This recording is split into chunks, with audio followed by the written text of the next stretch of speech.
itu ya, Mm-mm. nggak ada edit. Maju dikit aja.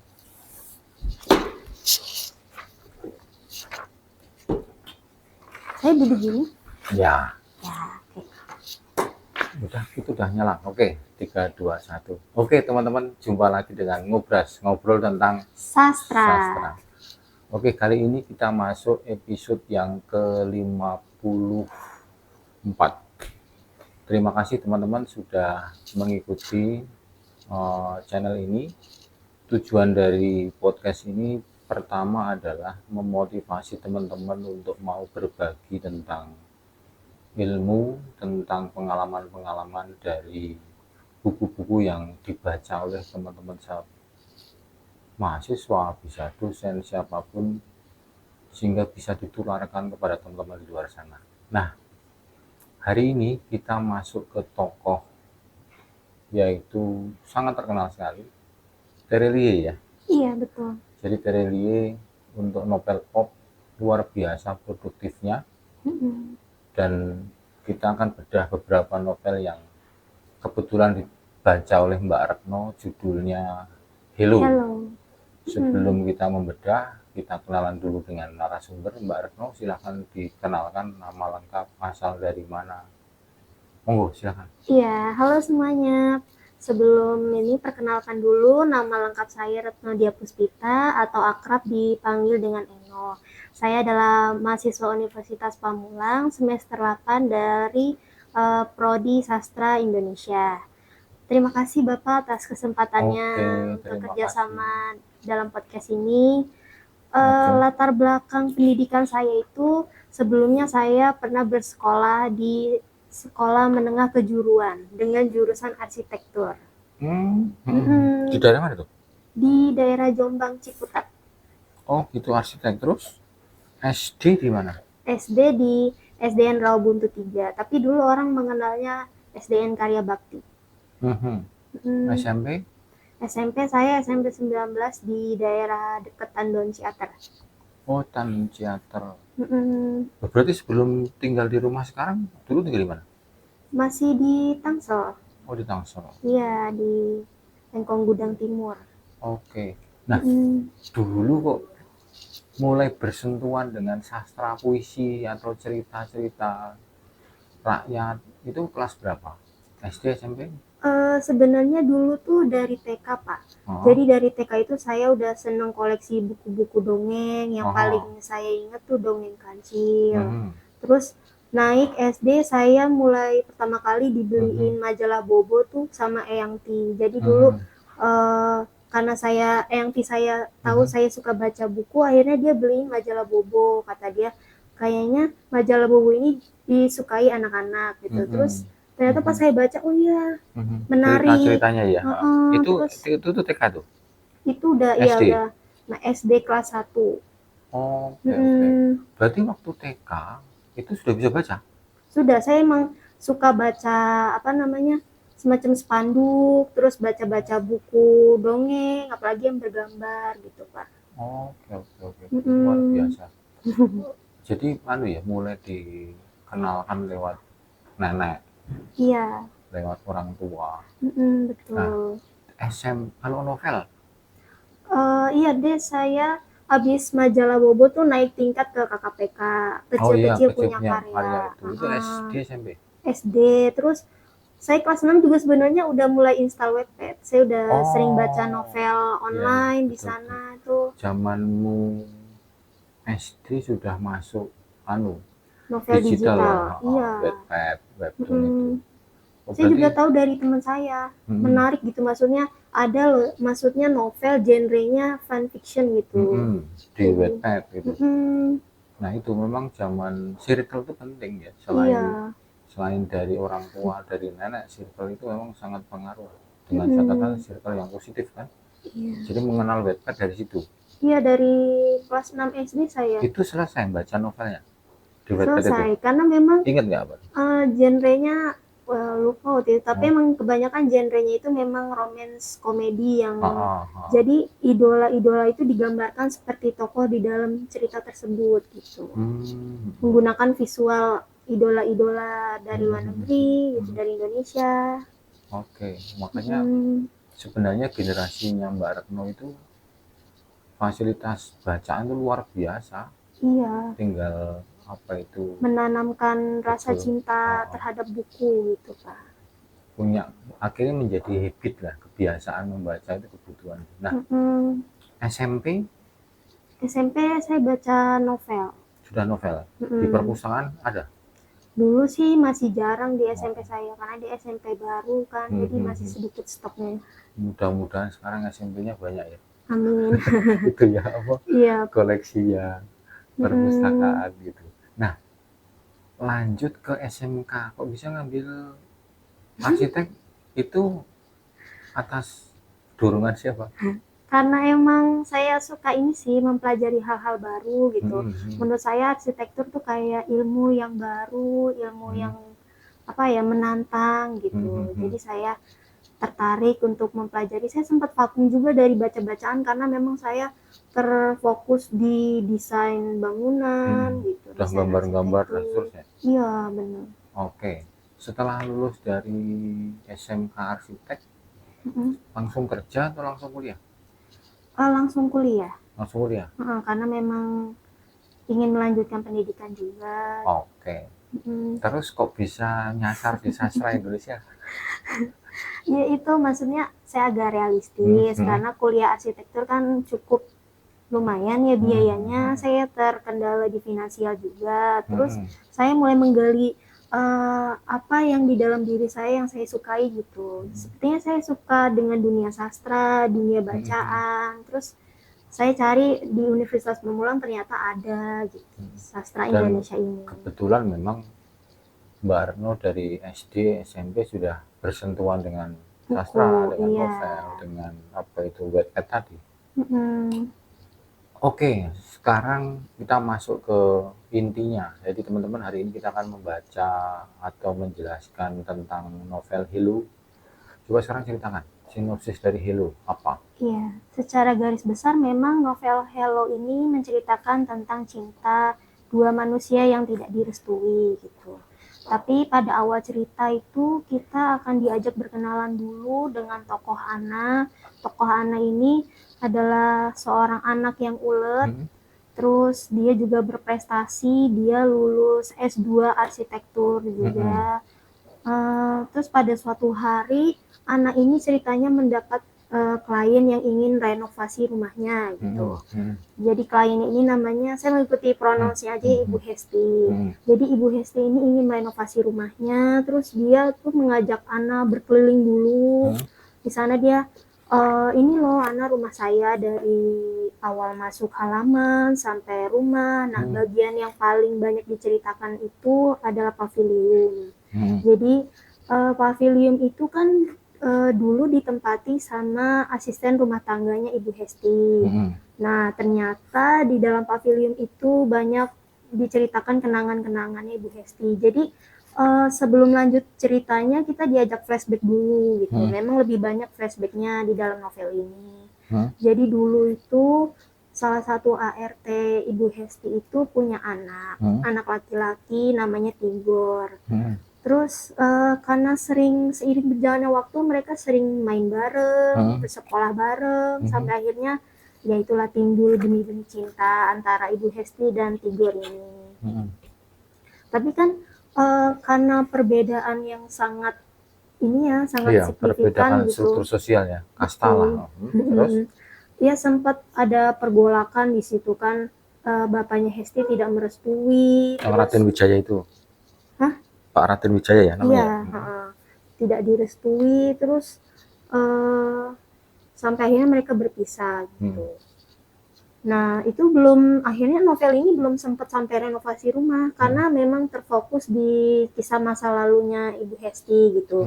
Terus bercerita lah, terus flashback dari masa kecil, masa sekolah, sampai akhirnya lulus, sampai akhirnya Ibu Hesti ini umur 40 tahun. Terus Ana ini merasa seperti kok ceritanya mirip dengan kisah pamannya gitu. Terus akhirnya Ana ini nanya nama lengkap paman tuh sebenarnya siapa gitu kan. Setelah bertahun-tahun pisah tuh Tigor ganti nama ternyata.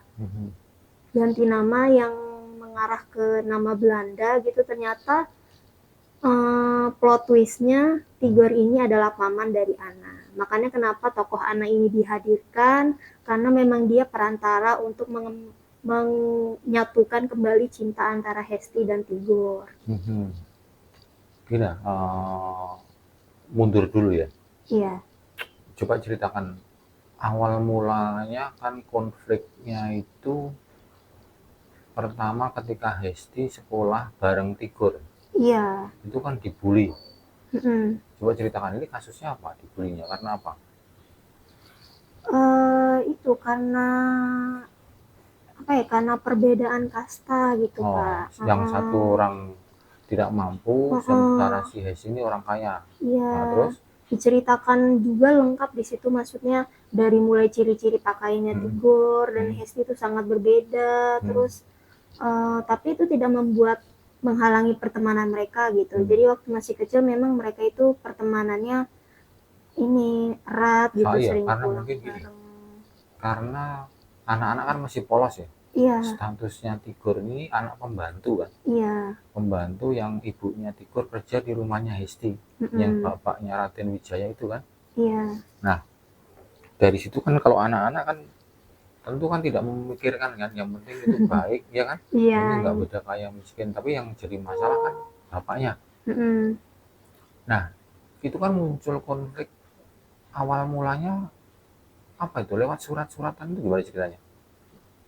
Kan ada cerita apa yang surat cinta atau surat apa yang ditahan sama Pak Raden itu, Pak Raden Wijaya itu? Iya, jadi memang dari kecil udah terendus gitu ya hubungan mereka. Cuman karena memang Pak Raden Wijaya ini menganut apa ya, kebudayaan Jawa yang tidak tertulis gitu. Jadi memang di Jawa itu kalau ingin memilih menantu kan harus dilihat dari ya itu mungkin karena salah satunya itu, walaupun Tigor akhirnya bisa menempuh pendidikan tinggi, tapi memang Pak Raden Wijaya ini belum menyetujui gitu, belum merestui bahkan sampai akhir hayatnya gitu. Nah, itu munculnya benih-benih cinta itu ketika masa SD, SMP, atau SMA?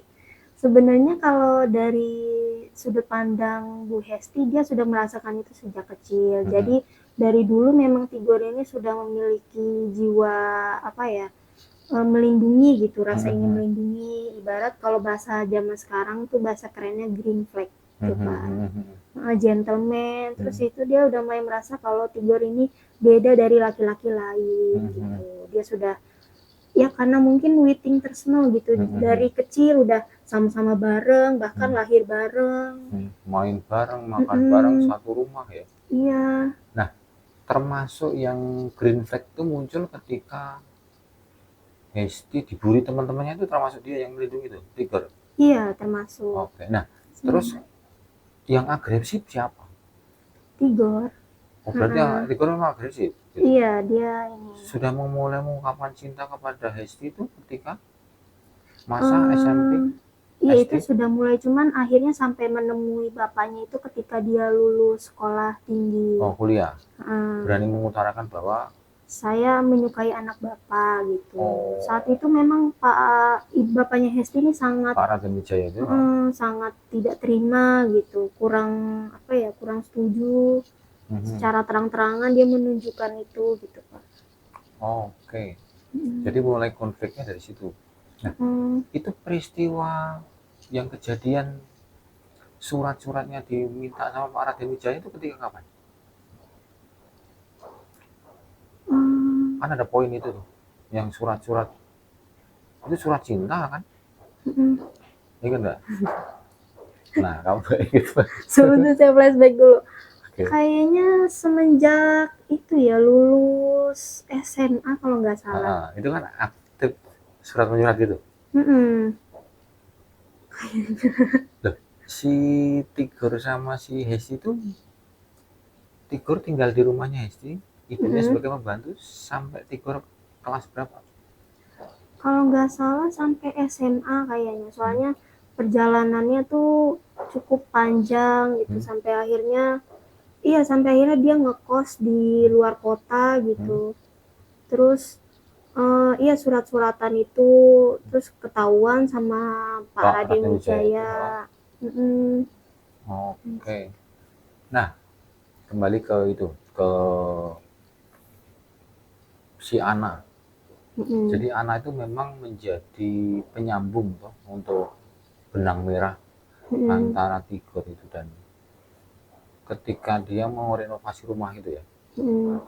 Nah, akhirnya ketemu, dipertemukan. Dipertemukan. Terus, eh jadi kondisi ini posisinya sudah sama-sama 40 tahun. iya, sudah 40 tahun. Sudah sekian lama, 40 tahun lalu ketemu, terus diketemukan, sama-sama dua-duanya belum menikah. Nah, Belum. terus apa reaksinya? Iya, ceritanya Lewat Ana itu. agak singkat. Hmm, Memang di novel ini agak singkat, terus agak tersirat. hmm, Jadi ketika Ibu Hesti buka jendela gitu, ternyata di bawah sudah ada Tigor dan Ana. Mereka hanya saling menyapa hmm, gitu. Terus akhirnya cerita berakhir, tapi memang ceritanya berakhir bahagia gitu. hmm. Cinta lama yang bertemu kembali gitu. Oke, oke, oke. Kalau di kasus bapaknya diceritakan sampai meninggal atau gimana? Iya, diceritakan sampai meninggal, sampai akhir hayatnya belum merestui. Mereka Hmm, akhirnya belum hmm, menikah gitu. Sangat disayangkan banget ya, hmm, maksudnya akhirnya ketemu sudah umur 40 tahun hmm. gitu. Nah, sosok atau figur Pak Raden Wijaya itu sebagai seorang ayah bagi Hesti sendiri, sebenarnya ayah yang ideal atau masih jauh dari ideal? Menurut saya karena kita masih muda, Hmm, belum ada di posisi seperti itu, mungkin kita menganggapnya egois gitu hmm, ya. hmm, Mungkin kita menganggapnya seorang bapak yang memaksakan kehendak, tapi menurut saya hmm, itu adalah tindakan yang idealis. Memang orang tua itu menginginkan anaknya bahagia hmm, gitu, hmm, menginginkan masa depan anaknya yang cerah gitu. hmm, hmm. Saya baca beberapa skripsi yang Ya. mengangkat novel ini. Ada yang Mm. kajian moral, ada yang kajian. Mm-mm. Nah, ini Mbak baca ini untuk objek penelitian atau memang sebelumnya sudah baca? Memang saya ini suka baca Oh, serialnya Terelie. oke. Kalau skripsi apa Mm. judulnya? Kalau skripsi saya analisis unsur kriminalitas dalam novel Sang Pramal, karya Chandra Bintang. Oh, berarti ini bukan kajian anu ya, bukan kajian Skripsi skripsi ya. bukan. Oke. Heeh. Nah, jadi ini novel teman-teman udah banyak ditelaah juga beberapa peneliti, ada beberapa Mm-mm. mahasiswa, ada kajian moral, ada macam-macam. Intinya ada beberapa memang yang mengangkat bahwa bapaknya tidak demokratis, masih Iya. kolot, tegas memang, cenderung Mm-mm. mengarah ke keras. Sementara kita balik ke Hesi sama apa itu Tigor. Tigor tadi. Jadi Mm-mm. kalau dalam filsafat Jawa ada istilah witing tresno jaranan sopolino. Iya. Jadi cinta itu tumbuh karena keseringan bertemu. Jadi orang-orang kalau Mm-mm. sering ketemu akhirnya kan jatuh hati, simpati. Hanya terjadi kendala itu tadi ya, ada Iya. hubungan antara anak tuan dan anak pembantu. Mm-mm. Jadi Perbedaan akhirnya perbedaan itu struktur struktur sosial. sosialnya sangat kuat lagi. Oke, Mm-mm. setelah Mbak membaca novel ini, apa pembelajarannya bagi Mbak Retno kalau suatu saat amit-amit jabang bayi kamu Kejadian punya begitu. mengalami kasus seperti entah itu pada cucumu, kepada anakmu, apa cara pandangmu setelah membaca ini? Dari sudut pandang bapaknya Hesti. eh, dari sudut pandang Mbak sendiri. Jadi suatu saat kamu Uh, punya anak atau cucu, uh, posisimu sebagai Bapak Hesti, Raden. nah, apa?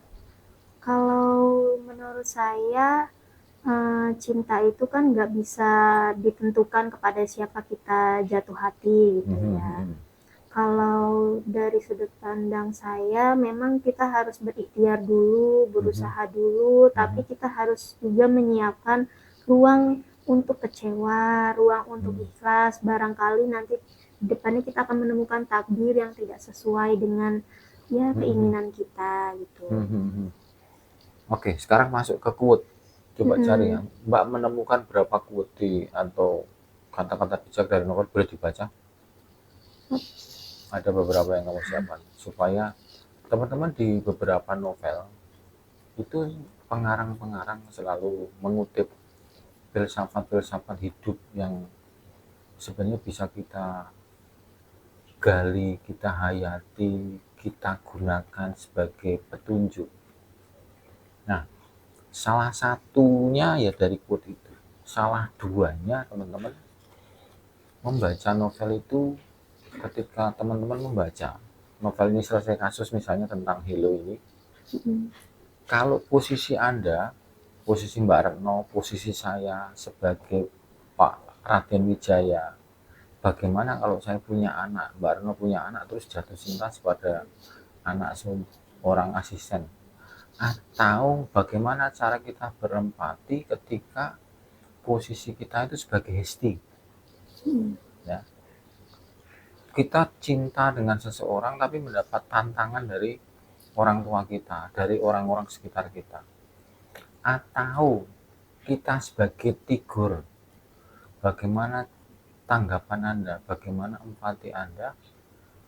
Faktanya ya, kita cinta pada seseorang, tetapi orang yang kita cinta ini strata sosialnya lebih tinggi, dia anak bos kita. Nah, apakah punya insecure kamu, teman-teman atau saya minder, atau seperti Tigor? Tapi tunggu sebelum masuk ke quote tadi. Itu sebenarnya Tigor itu perjuangan sampai di mana ya untuk memperjuangkan cintanya terhadap Hesti? Itu sampai berantem kayaknya sama bapaknya gitu. Bahkan ya ini mungkin karena memang Tigor itu saat itu anak muda gitu, berambisi, berapi-api, dia sempat mengajak Hesti untuk kawin lari. Terus Hesti nggak mau.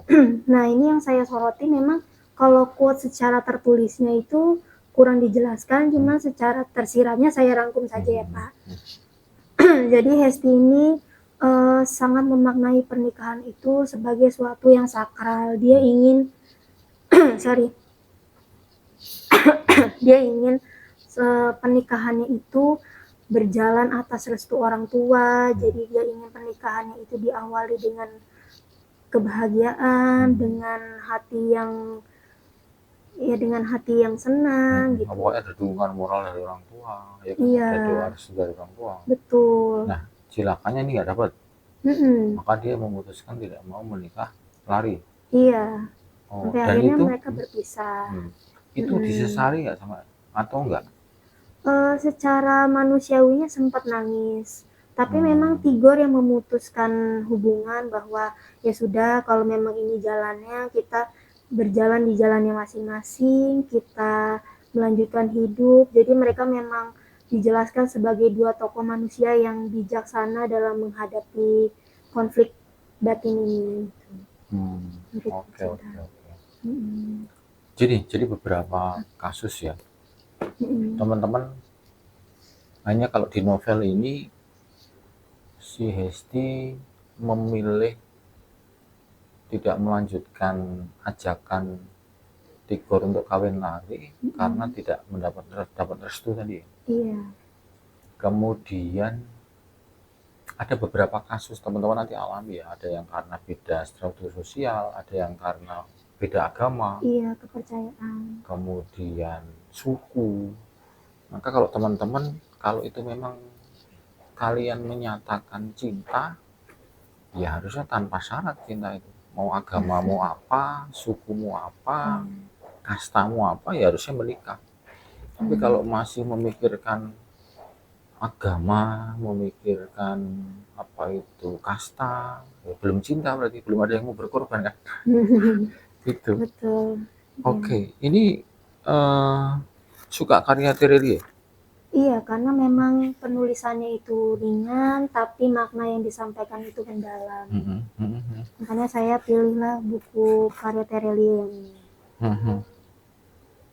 Oke. Sekarang skripsi sampai di mana? Bab 5 udah mau kesimpulan dan daftar pustaka. Oh, mudah-mudahan cepat itu, cepat Amin. apa itu selesai. Iya. Nah, ada kasus, coba ceritakan. Ketika Pak Raden Wijaya marah sampai jewer telinga, itu telinga Hesti. Kasusnya apa itu? Itu gara-gara, nah ini cukup menarik juga menurut saya karena jarang diceritakan. Biasanya novel itu kan isinya improvisasi, hiperbola, tapi ini tuh memang bener-bener kasus anak kecil gitu. Jadi Hesti ini kan sebenarnya kalau pulang sekolah itu harusnya langsung pulang, tapi ini malah main gitu sama Tigor. Dia diajak main waktu itu lomba layang-layang karena latar belakangnya Jakarta tahun 1960, jadi masih banyak tanah kosong di sana. Terus mereka ya lomba layang-layang seperti anak kecil biasa gitu ya, tiap sore, sampai akhirnya menang, difoto, masuklah dalam koran. Nah, di dalam koran itu diberitakanlah mereka berdua, sampai akhirnya dibaca oleh bapaknya itu. Akhirnya ketahuan lah, marah, sampai dijewer. Sebenarnya masalahnya sepele, tapi karena itu berhubungan dengan Tigor, orang yang tidak disukai oleh bapaknya Hesti, jadi akhirnya amarah itu memuncak. Tapi memang ibunya saat itu membela gitu, maksudnya sudah Pak, jangan terlalu berlebihan. Terhadap anak perempuan. Si Hesti ini punya adik atau anak tunggal? Dia anak ketiga, punya kakak 2 perempuan. Anaknya Pak Raden ini 3 cewek semua. Oh, Hesti nomor 3. Nah, yang ada kasus perceraian tuh perceraian siapa? Anak kedua kalau nggak salah. Sulastri apa siapa itu? Saya lupa namanya. Itu Iya. apa kasusnya? Sebenarnya udah agak lama juga saya baca novel, jadi agak-agak harus Lupa ingat. juga. Iya. Intinya memang saya menyoroti kisah cinta mereka berdua gitu Pak. Dan memang nilai kehidupannya banyak dalam novel ini. Nah, di posisi hubungan Hesti dengan Tigor sendiri, kalau bapaknya kan udah pasti ya, Pak Raden Wijaya tidak menyetujui. Posisi ibunya, Bu Raden Wijaya apa? Di mana dia? Sebenarnya ibunya ini tergantung kepada Hesti. Jadi kalau Hesti bahagia, dia juga bahagia. Cuman karena memang dia ini nurut dengan suami, jadi akhirnya dia ikut dengan pendapatnya suaminya gitu. Tidak setuju, tidak merestui juga. Padahal sebenarnya kalau Hesti bahagia, ibunya juga bahagia. Oh, jadi secara tidak langsung ibunya nggak masalah ya? Nah, ini setting buku itu kan setting. Nah, teman-teman, ketika teman-teman membaca sebuah novel, sebenarnya teman-teman juga belajar tentang sejarah. Sejarah peradaban, katakanlah kalau novel Hello ini settingnya tahun berapa? 1960-an kalau tidak salah. 1960-an. Teman-teman bisa baca novel ini. Artinya kondisi Jakarta waktu itu seperti apa, gitu kan? Situasi ini seperti apa? Di novel ini coba ceritakan setting tahun segitu, itu bagaimana perkembangan transportasi, alat komunikasi. Jadi memang Jakarta itu tahun 1960 itu masih banyak lahan kosong, terus kali-kalinya itu sungainya masih bersih, jadi masih banyak anak-anak berenang di situ. Bahkan Tigor aja kalau di Ciliwung itu cerita. Kalau nggak salah. Terus dulu tuh kan di rumahnya, di pavilionnya itu ada kayak aliran air tapi bersih, sungai. Nah jadi dari aliran itu ada ular. Ularnya itu kan hampir menggigit Hesti, tapi Tigor ini menyelamatkan dengan heroik gitu.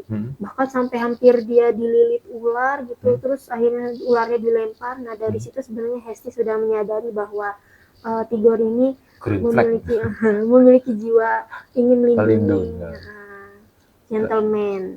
Terus artinya juga masa-masa itu ya, masa-masa diceritakan kenakalan Tigor, nyuri mangga. Iya.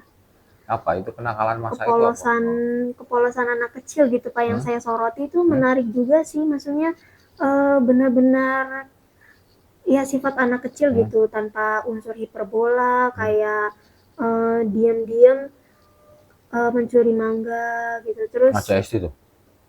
iya, Terus terus apalagi ya? Itu sih mereka ya sempet ikut lomba layang-layang gitu. mm-mm. Terus rajin ke pasar loak, pasar buku gitu.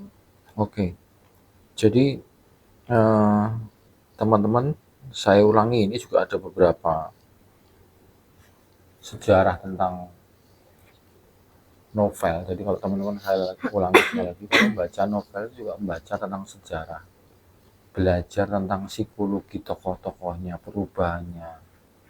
Kemudian dari situ nanti teman-teman belajar tentang peristiwa, peristiwa Tigor ketika dia jadi seorang anak pembantu tinggal di rumah tuannya, akhirnya sampai dia kuliah, mencintai Hesti, itu terjadi perubahan apa. Kemudian Hesti juga demikian, ada perubahan apa dia dari masa SD, SMP, SMA sampai dewasa. Pun pula nanti dari tokoh anak tadi ya, anak yang Mm-mm. arsitek tadi ya, yang merenovasi rumah itu. Mm-mm. Kalau anak sendiri apa yang tidak diceritakan, hanya dia sebagai penyambung lidah benang merah hubungan mereka antara Hesti dan Tigor ya?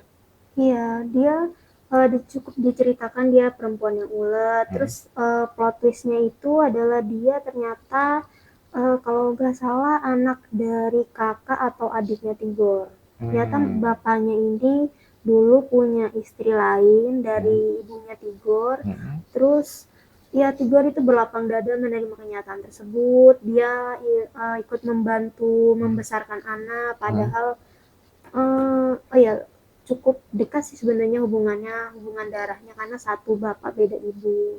Oh, oke. Mm-mm. Oke, jadi itu teman-teman, yang teman-teman pengen baca silahkan juga nanti beli di marketplace, tapi ingat beli yang asli, jangan beli bajakan. Betul. Banyak sekali novel-novel yang dibajak, kasihan yang mengarang, kasihan yang mengedit, tiba-tiba dicuri.